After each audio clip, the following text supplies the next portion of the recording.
Hi friends, welcome to our channel. So మనం ఈరోజు AP ఉనికి విస్తరణ గురించి తెలుసుకుందాము. సో వెరీ ఇంపార్టెంట్ టాపిక్ అనమాట.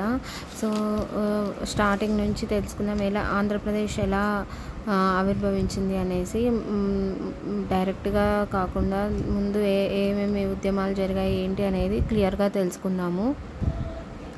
సో ఫస్ట్ వచ్చేసి 1913లో బాపట్లలో ఆంధ్ర మహాసభ అనేది జరిగిందనమాట. ఆంధ్ర మహాసభ వచ్చేసి తీర్మానం చేసింది ఒకటి. ఏం తీర్మానం కోసం జరిగింది అంటే ఆంధ్ర మహాసభలో తెలుగు ప్రాంతాల విభజన కోసం అనమాట. 1927లో కాంగ్రెస్ కమిటీ ఏం చేసిందంటే ప్రత్యేక తెలుగు రాష్ట్రం కోసం పోరాటాలు చేసిందనమాట.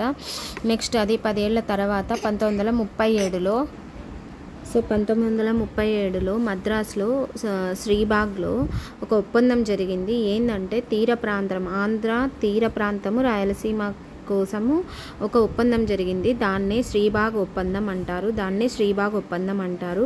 నెక్స్ట్ 1937లో శ్రీబాగ్ ఒప్పందం, ఇది వెరీ ఇంపార్టెంట్ అనమాట. 1927లో కాంగ్రెస్ కమిటీ ఏం చేసిందంటే తెలుగు రాష్ట్రాల కోసం పోరాటం చేసింది. మళ్ళీ 10 ఏళ్ల తర్వాత మద్రాసు శ్రీబాగ్లో ఒప్పందం జరిగింది. తీర ప్రాంతము రాయలసీమ ప్రాంతముకి కలిపి ఒక రాష్ట్రంగా ఏర్పరచాలని చెప్పేసి శ్రీబాగ్ ఒప్పందం జరిగింది. మనకి ఎందుకు అంటే 1953 కంటే ముందు మన రాయలసీమ తీర ప్రాంతం రెండు మద్రాస్ ప్రావిన్స్లో ఉండేవన్నమాట. 1948లో దేశవ్యాప్తంగా ఉద్యమాలు ఎప్పుడైతే ఈ ఆంధ్ర రాష్ట్రం పోరాటం స్టార్ట్ చేసిందో అప్పుడు దేశంలో ఉన్న అన్ని రాష్ట్రాల్లో కూడా రాష్ట్ర భాష ప్రాతిపదికన రాష్ట్రాల ఏర్పాటు కోసం ఉద్యమాలు జరగడం స్టార్ట్ చేసినారన్నమాట ప్రతి రాష్ట్రము 1948లో. సో అలా స్టార్ట్ చేసినప్పుడు ఏమైందంటే ఎస్కే దార్ కమిషన్ని ఏర్పాటు చేశారు. ఈ ఎస్కే దార్ కమిషన్ అది ఎందుకు అంటే భాషా ప్రయుక్త రాష్ట్రాల ఏర్పాటుకు ఎందుకు ఈ ఉద్యమాలు ఎందుకు చేస్తున్నారు, ఏ విధంగా ఏ ప్రాతిపదికన చేస్తున్నారు అనే దానికి కమిషన్ని ఏర్పాటు చేశారు. సో అప్పుడు ఆ ఎస్కే దార్ కమిషన్ ఏం చేసింది, ఈ భాషా ప్రయుక్త రాష్ట్రాల ఏర్పాటుని వ్యతిరేకంగా నివేదికనిచ్చింది. సో మళ్ళీ 1948లోని జేవీపీ కమిటీ అనేది ఒకటి ఏర్పడింది. జేవీపీ అంటే జవహర్లాల్ నెహ్రూ, వల్లభాయ్ పటేలు, పట్టాభి సీతారామయ్య. సో ఇది కూడా ఎందుకు అంటే భాషా ప్రయుక్త రాష్ట్రాల కోసము వేసిన కమిటీ అన్నమాట. ఇది కూడా భాషా ప్రయుక్త రాష్ట్రాలని వ్యతిరేకించింది, కానీ ఏపీకి మాత్రం ఆంధ్రప్రదేశ్ మాత్రమే మినహాయింపించింది అనమాట ఏర్పాటుకి. సో మళ్ళీ 1951లో ఏం జరిగింది, ఆగస్టు 15వ తారీఖున Gollapudi Sitaramayya Shastri very very important bit ఏంటంటే ఫస్ట్ ఆంధ్రప్రదేశ్ ఏర్పాటుకు నిరాహార దీక్ష స్టార్ట్ చేసిన వ్యక్తి ఎవరు అంటే Gollapudi Sitaramayya Shastri. Okay, so Andhra Pradesh formation కోసం నిరాహార దీక్ష చేశాడు 35 రోజులు. సో ఆ నిరాహార దీక్షను ఈయన ఎవరు ఆచార్య వినోబా భావే వచ్చేసి విరమించాడనమాట. నెక్స్ట్ 1952 అక్టోబర్ 19 ఇంట్లో వచ్చేసి బులుసు సాంబమూర్తి ఇంట్లో మద్రాసులోని బులుసు సాంబమూర్తి ఇంట్లో ఆంధ్రప్రదేశ్ ఏర్పాటుకు పొట్టి శ్రీరాములు నిరాహార దీక్ష స్టార్ట్ చేశారు. సో మద్రాసు బులుసు సాంబమూర్తి ఇంట్లో ఆంధ్రప్రదేశ్ ఏర్పాటుకు పొట్టి శ్రీరాములు నిరాహార దీక్ష స్టార్ట్ చేశారనమాట. సో 1952 అక్టోబర్ 19 నుంచి డిసెంబర్ 15 వరకు దగ్గర 58 రోజులు నిరాహార దీక్ష చేసిన తర్వాత మరణించారనమాట. సో 1952 అప్పుడే అదే నెలలోనే ఇంకొక 4 days తర్వాత అప్పటి ప్రధాని అయిన నెహ్రూ ఏం చేశారు, పార్లమెంట్లో ఆంధ్రప్రదేశ్ రాష్ట్ర ఏర్పాటును ప్రకటించారు. 1952 డిసెంబర్లో వాంచు కమిటీని ఏర్పాటు చేశారనమాట. దేనికి, ఆంధ్ర రాష్ట్ర ఏర్పాటును సమీక్షించడం కోసం Wanchoo committee very important. 1952 December. So 1953లో అక్టోబర్ 1 11 జిల్లాలతో కర్నూలు రాజధానిగా, గుంటూరు హైకోర్టుగా ఆంధ్రప్రదేశ్ ఏర్పాటు జరిగింది. ఓకే. సో ఫస్ట్ ఏం జరిగింది, 1948లో ఉద్యమాలు, అప్పుడు కమిషన్లు ఏర్పాటైనాయి. అవి ఆపోజిట్ అంటే వ్యతిరేకించారు. కానీ 1948లో మినహాయింపు, ఏపీకి మినహాయింపు ఇచ్చి జేవీపీ కమిటీ ఒకటి తీర్మానం చేసింది. 1951లో గొల్లపూడి సీతారామయ్య శాస్త్రి ఫార్మేషన్ కోసం నిరాహార దీక్ష చేశాడు. 1952లో బులుసు సాంబమూర్తి ఇంట్లో మద్రాసులో పొట్టి శ్రీరాములు నిరాహార దీక్ష చేస్తూ మరణించారన్నమాట. నెక్స్ట్ 1952లో ఆమోదం వచ్చింది, ప్రకటించారు.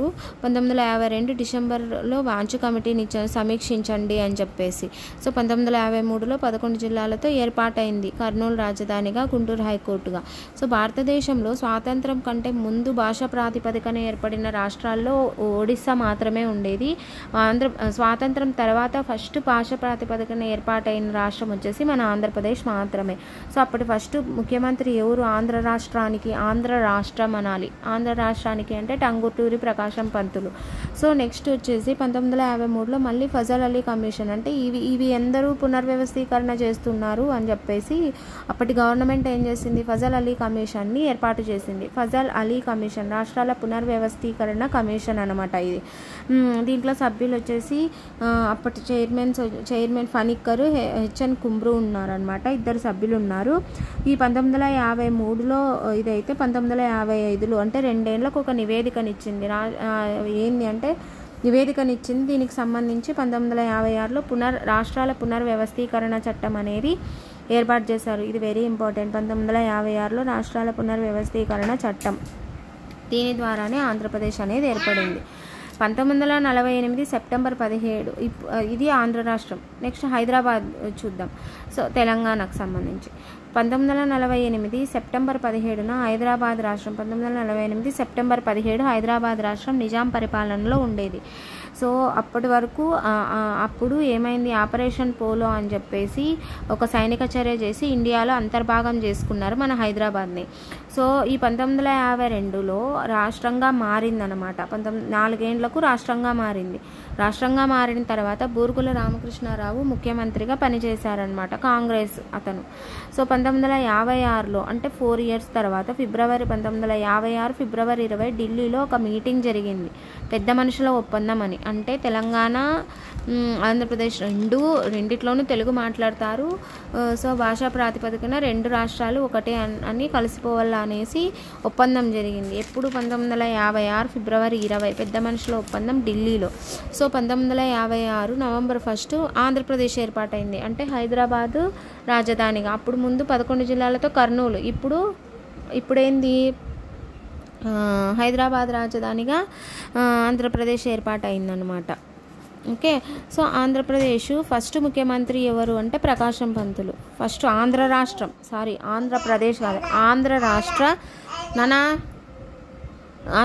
ఫస్ట్ ముఖ్యమంత్రి ప్రకాశం పంతులు. ఆంధ్ర రాష్ట్ర చివరి ముఖ్యమంత్రి ఎవరు అంటే Bezawada Gopal Reddy. Okay. Next Hyderabad separate హైదరాబాద్కి ఫస్ట్ సీఎం ఎవరు, బురుగుల రామకృష్ణరావు. 4 ఏళ్ల వరకే ఉంది కాబట్టి లాస్ట్ సీఎం కూడా అతనే. నెక్స్ట్ మళ్ళీ ఆంధ్రప్రదేశ్ ఏర్పాటైంది, అంటే హైదరాబాదు, తెలంగాణ, ఆంధ్ర కలిపిన తర్వాత ఆంధ్రప్రదేశ్ ఫస్ట్ సీఎం నీలం సంజీవరెడ్డి, చివరి సీఎం నల్లారి కిరణ్ కుమార్ రెడ్డి. 2014 జూన్ 2వ తారీఖున ఆంధ్రప్రదేశ్ విభజన, మళ్ళీ తెలంగాణ నవ్యాంధ్రగా. Telangana first CM KCR, Navyandhra Pradesh first CM Chandrababu Naidu garu. So ఇవి పార్ట్ 1 అనమాట. సో ఈ ఉనికి విస్తరణ అంటే ఏ విధంగా ఆంధ్రప్రదేశ్ రాష్ట్రం ఏర్పాటైంది అనేసి. సో నెక్స్ట్ వచ్చేసి పార్ట్ 2 ఇప్పుడు వీడియో ఇంకొకటి చేస్తాను. సో అదేంటి అంటే దాని ఉనికి ఏంటి అంటే ఎంతమంది, ఏ జిల్లా పెద్దది, ఎంత కిలోమీటర్ల తీరప్పుడు ఉంది, ఇవన్నీ ఇప్పుడు ఇంకో వీడియోలో ఎక్స్ప్లెయిన్ చేస్తాను. Thanks for watching. So exam బాగా రాయండి.